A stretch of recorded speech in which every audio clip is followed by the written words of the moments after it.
As always, thank you for subscribing to my YouTube channel. You get some exclusive content because you follow us here. Of course, we want everybody to subscribe to the main podcast feed available anywhere you get your podcasts, the Brian J. Matos podcast. Literally any available podcast network, Spotify, iHeartRadio, Apple Podcasts. We're on Amazon Music. You can find us anywhere that there is a podcast channel, but here on YouTube, where you can also subscribe to our podcast, we like to do something a little extra for our global audience because we get questions into my inbox, info@brianjmatos.com. I also get questions through our social media channels, so I want to take time to answer those, and this is the best forum to do that. So let's get right to your questions. Emma from London, England, asks, Brian, after your discussion with Lieutenant Colonel Lushenko about drone warfare and autonomous systems, what ethical or strategic red lines do you believe the international community should prioritize in regulating AI-driven military uses? At the end of that program, I gave my take on a serious concern I have about the advent of autonomous weapons, particularly those at some point in the future that will have the ability to make kill decisions, life and death decisions in real time without a human being involved, quote unquote, in the loop. That the machine's programming and algorithm will be able to make real-time decisions. I would ask and submit you all to look no further than the algorithms that program our social media channels today to show the potential dangers of taking people out of the decision-making process and how out of control those algorithms have allowed information streams to become. Imagine what would happen if autonomous decision-making was then applied to killing scenarios out in the field, even if it was in a declared war zone, which there are so few of anymore. Most conflict zones take place among civilians in populated areas. But even if you were to somehow isolate the combatants from the civilians and put those autonomous weapons in those environments, I can't imagine any system at any level of sophistication that would make decisions with the same ethical or moral standards that we would hold human beings to. And if we value human life, the idea of outsourcing live or die decisions to machines is, to me, a strategic and ethical red line that should not be crossed anytime soon. However, being realistic, some country out there is probably going to do it because they believe it gives them some sort of an advantage. That if a machine can make a decision a split second faster than a human and with the same level of accuracy, why wouldn't they try to take that advantage in a combat situation? So when you ask, what do I think the international community should prioritize in regulating? It's that. It's the kill decisions. That there should be clear international guidelines around this. You know, there's not a perfect international norm, even for nuclear weapons.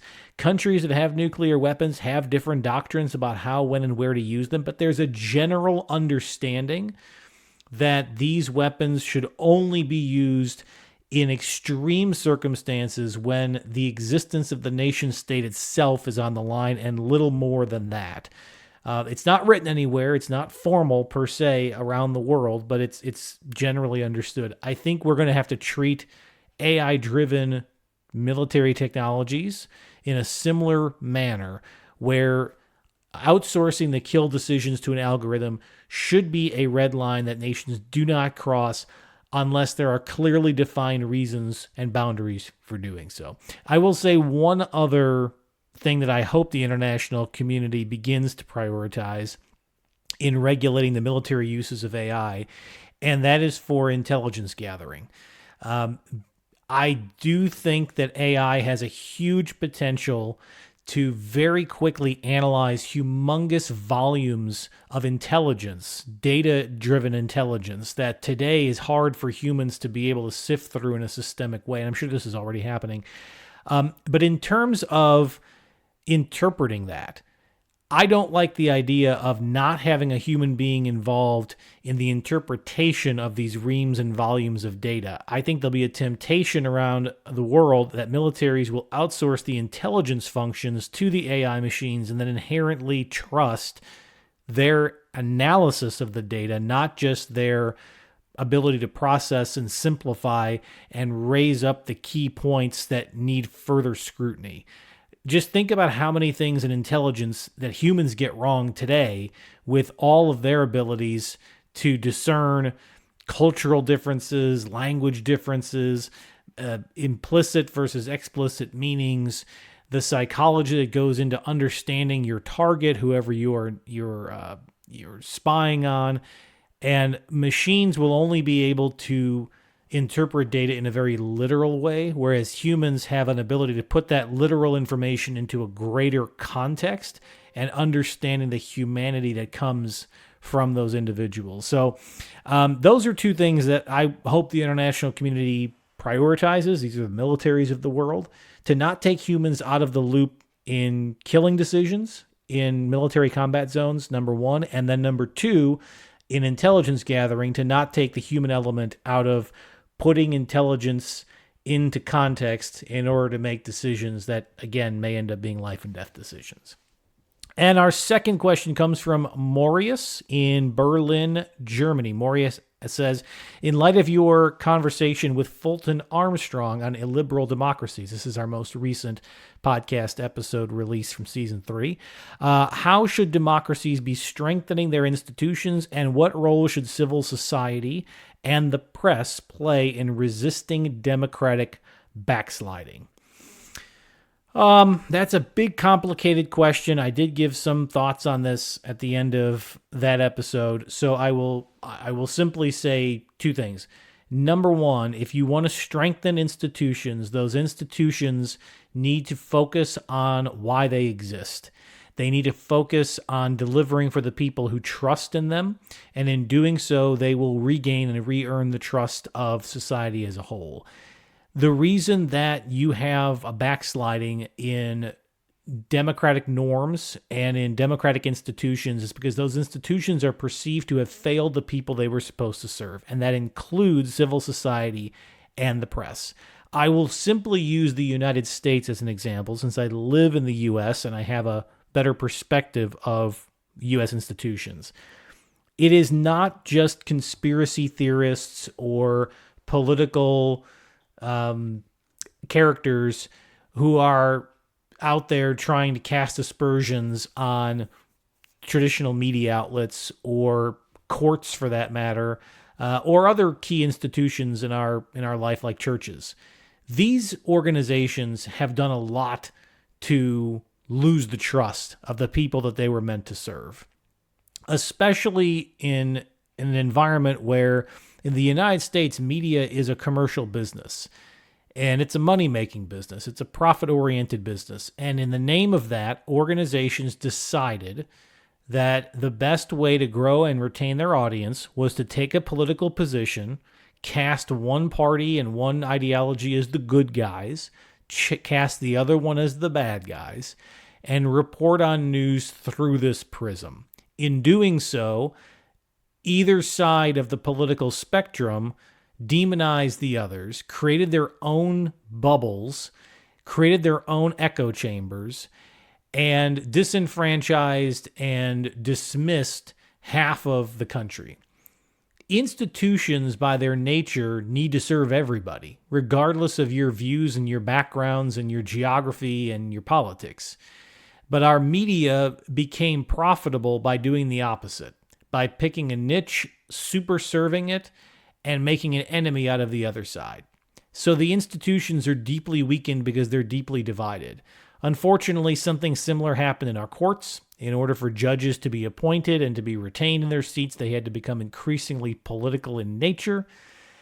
We've seen something similar happen in our schools. We've seen similar things happen in our churches, that instead of going out of their way to serve everybody, regardless of background or politics, it has become more profitable and more sustainable to carve out a niche, and in doing so, paint some other portion of society as the enemy. So by and large, if you ask, what do we need to do to strengthen institutions everywhere? It's having those institutions get back to their core function. So for media, it's about getting back to reporting the news, just the facts.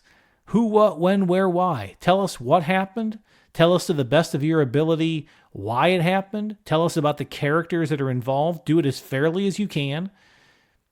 draw narratives out that help people understand how we got to where we are in the circumstance and situation, and do the best analysis that you can based on the information you have, and leave the opinion to others or to your opinion pages.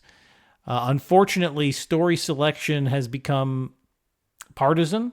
Unfortunately, the interpretation of those stories has often fallen to partisans. And so the entirety of the media landscape has been cast aside as hopelessly biased one way or the other. And I think you've seen other institutions fall in a similar way. Now, the last thing I'll say about this is that I've just given an example that's unique to the United States, but there are plenty of countries around the world whose institutions are not as old or have faced different challenges, and a lot of times those challenges are corruption. And I would simply say that if you want to maintain a liberal democracy with all the values of a liberal democracy, a true free and fair press, impartial courts determining the rule of law and when there are violations of it, truly free, fair, and democratic elections, true free speech among the public and among academics, uncaptured regulatory agencies, all of these things come down to corruption. And if you really want to strengthen institutions, you need moral, ethical, and to some degree, liberal democratic ideologues who are immune or at least insulated from corrupt power to get into those positions and to act impartially. So it's always easy to point the finger at others and say what they should be doing. But I think anybody who lives in a democracy, who lives in a liberal democracy, they themselves need to get involved. And when they get involved, they need to insulate themselves from the pressures and the influences that drive people away from the core mission of those institutions and serve at the interest of those who are buying them off. So it's a little bit of a vague answer, I guess, but it's from somebody who's outside of the main institutions, right? I do a podcast. I am not by nature working for a major institution, but in doing this program and in not having any major sponsors of any kind, in fact, I'm doing my little part to try to uphold the basic values of democracy, because I think that unfortunately the mainstream media institutions that do this for money have not done very well. And so there's room for the rest of us to try to fill that space. All right. Thank you all for your questions. I've run a little long today. Thanks for sticking with me. We'll be back with more of your questions next week. I hope you do listen to our latest episodes. Lieutenant Colonel Lushenko, from episode 3, season 3, and then Fulton Armstrong, a returning guest of ours. He gave us a couple of episodes in previous seasons, but he was back to talk about this topic of illiberal democracies. I think it was a very enlightening show. It's episode 4 of season 3. It's out now, anywhere you get your podcasts or on YouTube. And stay subscribed. We've got great guests still to come this season, a lot of topics still to cover, and we'll do our very best to keep up with your questions as we go. Thank you, and look forward to talking to you again soon.